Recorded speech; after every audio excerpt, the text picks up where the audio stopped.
Filosofía en tiempos de no filosofía podcast.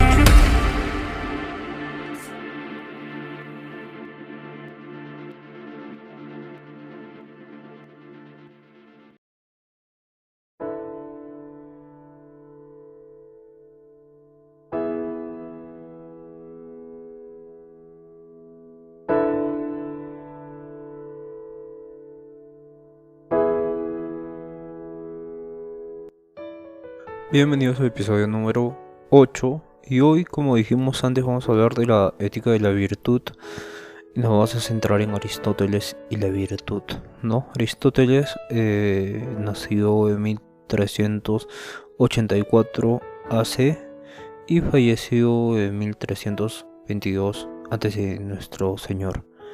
Fue uno de los filósofos más influyentes de la historia de la filosofía occidental, porque abarca numerosos campos: metafísica, epistemología, política, lógica, ética, ciencias naturales, física. Especialmente en ética tiene un libro llamado Ética Nicómaco. Nicómaco es su hijo y Aristóteles le escribe este libro como un guía, una guía, ¿no? Hijo, te escribo este libro para que tengas esta forma de vida. Y Aristóteles presenta este enfoque importante que es basado en la conducta humana, basado en la moral, y es la ética de la virtud.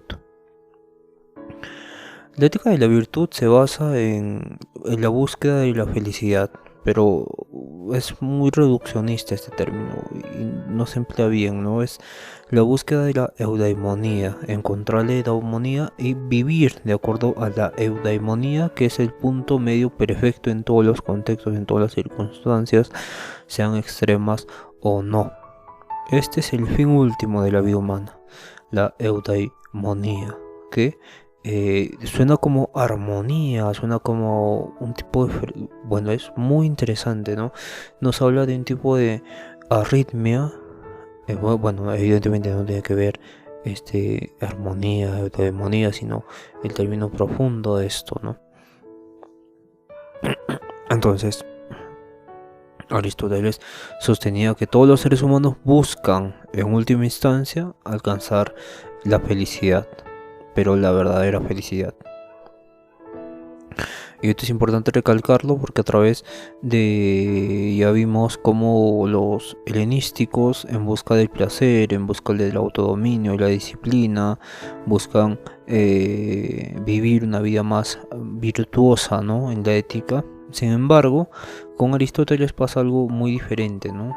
Que él mismo también menciona, ¿no? Que la felicidad no es alcanzar placeres momentáneos o bienes materiales o placeres duraderos, sino a través de las virtudes llegar a esta disposición del carácter para que actúe correctamente, ¿no?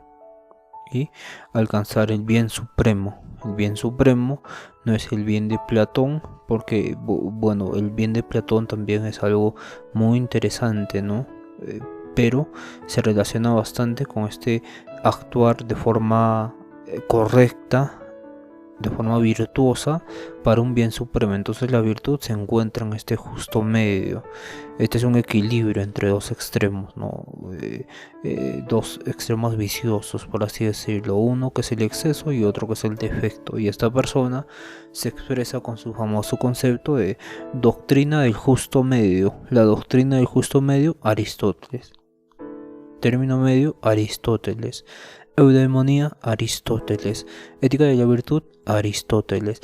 Entonces, por ejemplo, la doctrina del justo medio nos diría, ¿no? La valentía es la virtud que se encuentra entre el exceso de la temeridad y la deficiencia de cobardía, o sea, actuar sin precaución, que es un temerario, y deficiencia de cobardía, que es la falta de coraje frente al peligro. Entonces la generosidad también se encuentra entre el exceso de derroche y la deficiencia, que sería la avaricia. Entonces para Aristóteles vivir de acuerdo con la virtud requiere tanto el uso de la razón como la formación de hábitos. No es suficiente con saber lo que es moralmente correcto, sino que es necesario actuar de manera constante, repetitiva, de forma que las virtudes se cultivan mediante la práctica y la repetición, lo que conlleva a la creación de un carácter virtuoso, ¿no? La eudaimonía se traduce comúnmente como felicidad, pero tiene un término muy específico y más clave incluso que felicidad, que es el florecimiento humano. Pero el florecimiento, ¿a qué viene, no? De una semilla que muere el ser humano y nace una flor, nace una virtud con la muerte de un vicio, con la muerte de un extremo. Esto es importante para Aristóteles, ¿no? Como objetivo último de la vida. Esta felicidad que surge con este florecimiento, este nacimiento de nuevo.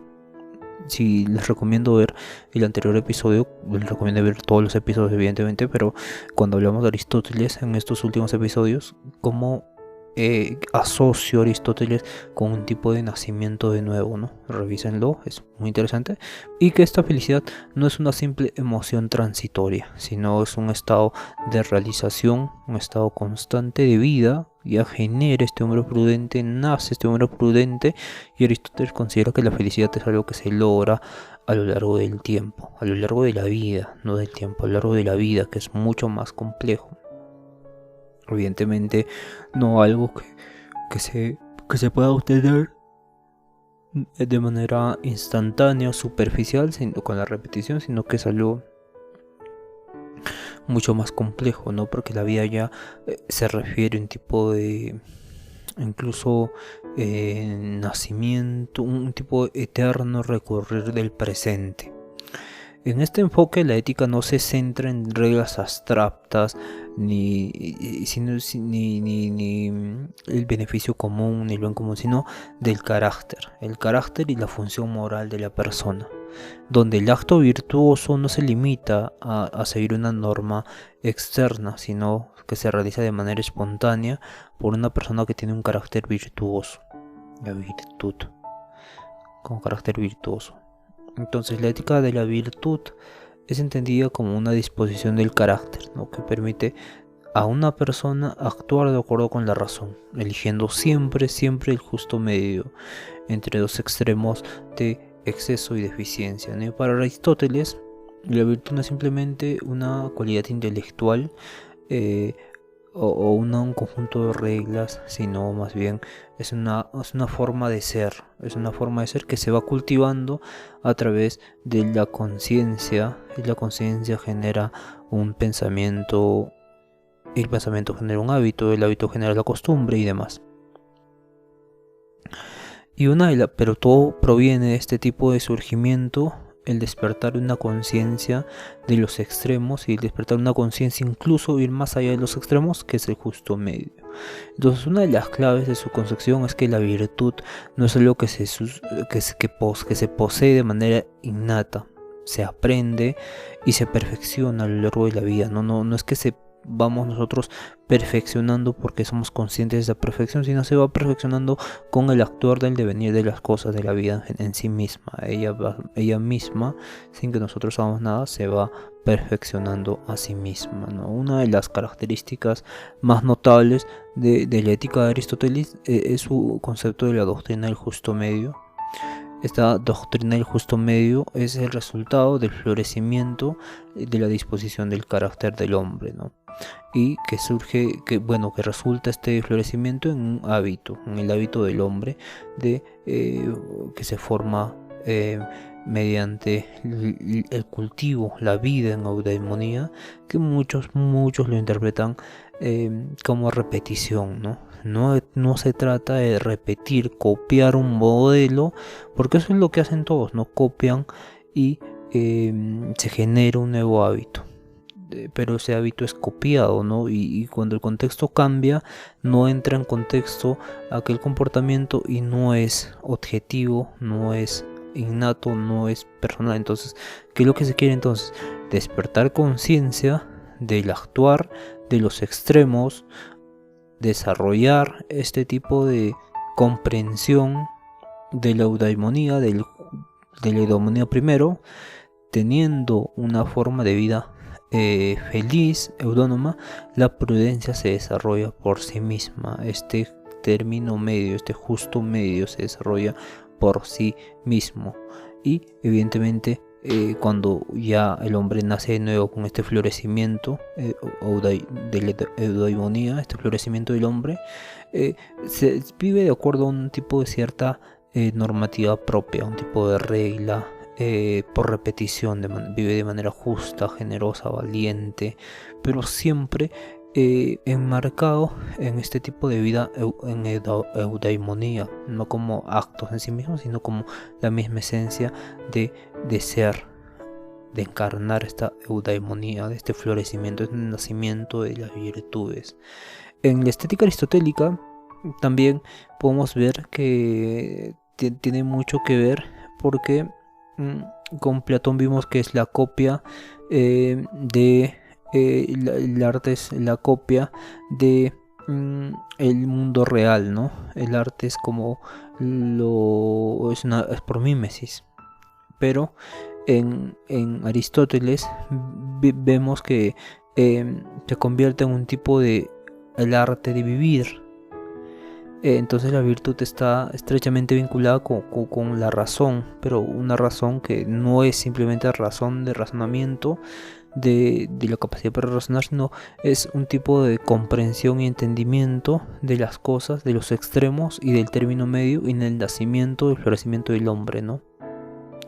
Que conlleva a un tipo de estado de conciencia activa. Pero para Aristóteles la razón, que es mucho más, ya como ya dijimos, es la característica que lo hace distintiva del ser humano, ¿no? Y la que debe guiar nuestras decisiones, porque pensamos que nosotros razonalmente podemos, por ejemplo, hacer cualquier cosa por repetición y somos diferentes. No, porque si un animal le entrena de esa manera, va a actuar suponiendo racionalmente, porque va a repetir. Pero con razón nos referimos a un tipo de comprensión y entendimiento profundo de los puntos extremos y de la prudencia misma y el florecimiento del hombre, que es la eudaimonía. Con esto pasamos entonces a los conceptos claves de Aristóteles, que básicamente es el justo medio. Ya hablamos de esto, la relación con la eudaimonía y el justo medio, que por ejemplo, una persona que practica la valentía en lugar de la temeridad o la cobardía está cultivando una virtud que contribuye al florecimiento de la vida, ya que está actuando de acuerdo con la naturaleza racional, y esta acción repetida muchas veces contribuye al fortalecimiento de la eudaimonía. La eudaimonía es como una fuerza, es como una fuerza que en la repetición se va ampliando. Es como el tiempo, nosotros nos mantenemos en un tiempo acá, y mientras va transcurriendo el tiempo, eso va creciendo en lo que estamos pensando. Es lo mismo, pero ya también con el comportamiento del hombre, con el ser mismo del hombre, con el nacimiento de la virtud en el hombre. Aristóteles evidentemente vivió en un contexto donde estaba en conflicto, había una guerra, ¿no?, entre Atenas y Esparta, y en este periodo surgen muchas de las ideas filosóficas de la tradición occidental, dado que Grecia experimenta cambios a nivel político, cultural, social, y que influirían en el auge de las ciudades-estado. Y Grecia, ¿no? De Grecia, por ejemplo, las ciudades-estado son, por ejemplo, Corinto, son ejemplo Atenas, son ejemplo Esparta, estas ciudades-estado, ¿no? Y uno de los aspectos clave del contexto aristotélico de la Grecia antigua es el auge de la democracia ateniense. Especialmente esta surge en el siglo V a.C., bajo el liderazgo de figuras como Pericles, ¿no?, que se convierte en un centro de actividad, Atenas, intelectual, política, donde la democracia es promovida por el debate, ¿no?, en el debate y el intercambio de ideas, lo que permite así el desarrollo de una filosofía que cuestiona las estructuras sociales, las estructuras políticas, las estructuras morales tradicionales de la población. Y antes de Aristóteles, la filosofía griega estaba marcada por los presocráticos. Incluso Sócrates y Platón hablan siempre estos presocráticos, ¿no? Siempre se refieren a un Parménides, un Heráclito, un Pitágoras, un Anaximandro, que en este periodo los presocráticos son importantes, ¿no? Son centrales en las cuestiones metafísicas, científicas, cosmológicas, y que buscan darles explicaciones razonables para el origen y de la naturaleza del universo. Pero tenemos que entender algo acá, que estos primeros presocráticos, primeros filósofos, no se ocupaban del aspecto del hombre, de la vida del hombre. ¿Pero por qué? ¿Por qué? Porque podríamos suponer que ellos vivían de una forma tan pura que no necesitaban cuestionarse su actuar. O podríamos mencionar que estos presocráticos tendrían un tipo de desinterés por cuestiones comportamentales, o sea, del libre albedrío, porque pensaríamos que el mundo está predeterminado, como Pitágoras mencionaba, que el mundo es una sinfonía donde todo vibra y en esa vibración todo está determinado por las armonías y desarmonías. Entonces se buscaba más bien este origen, esa naturaleza del universo en vez de las acciones humanas.